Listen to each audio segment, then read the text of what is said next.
কখনো কখনো আল্লাহ এমনভাবে মানুষের জীবন বদলে দেন যা মানুষ কল্পনাও করতে পারে না। আজকের গল্পটি এমন এক মেয়েকে নিয়ে যে এক ভয়ঙ্কর অসুখে পড়ে গিয়েছিল, কিন্তু এক মুসলিম যুবকের দোয়া এবং আল্লাহর রহমতে ঘটেছিল এক আশ্চর্য ঘটনা, যে ঘটনা বদলে দিয়েছিল তার পুরো জীবন। চলুন শুরু করি আজকের গল্প, হিদায়াতের আলো। বাংলাদেশের একটি ছোট শান্ত গ্রাম, চারদিকে সবুজ মাঠ, পাখির ডাক আর শান্ত পরিবেশ। সেই গ্রামেই থাকত একটি মেয়ে, তার নাম মায়া। মায়া ছিল খুব শান্ত স্বভাবের, সে সবার সাথে ভালো ব্যবহার করত। গ্রামের মানুষ তাকে খুব পছন্দ করত। একই গ্রামে থাকত একজন মুসলিম যুবক, আব্দুল্লাহ। সে ছিল খুব ধার্মিক, সে 5 ওয়াক্ত নামাজ পড়ত এবং সবসময় মানুষের সাহায্য করত।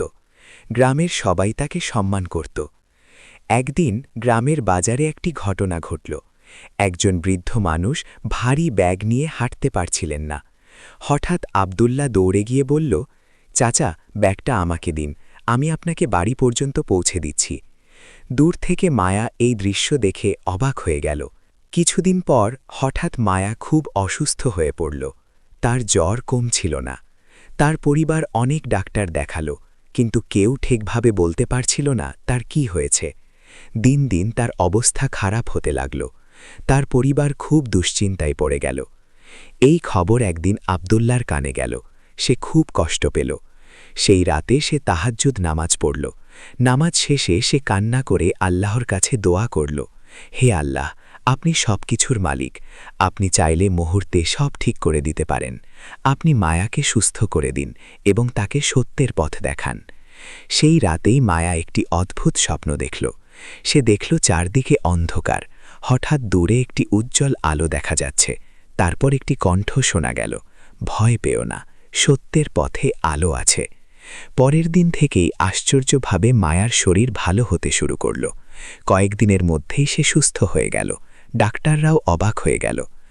মায়া আব্দুল্লাহকে তার স্বপ্নের কথা বলল।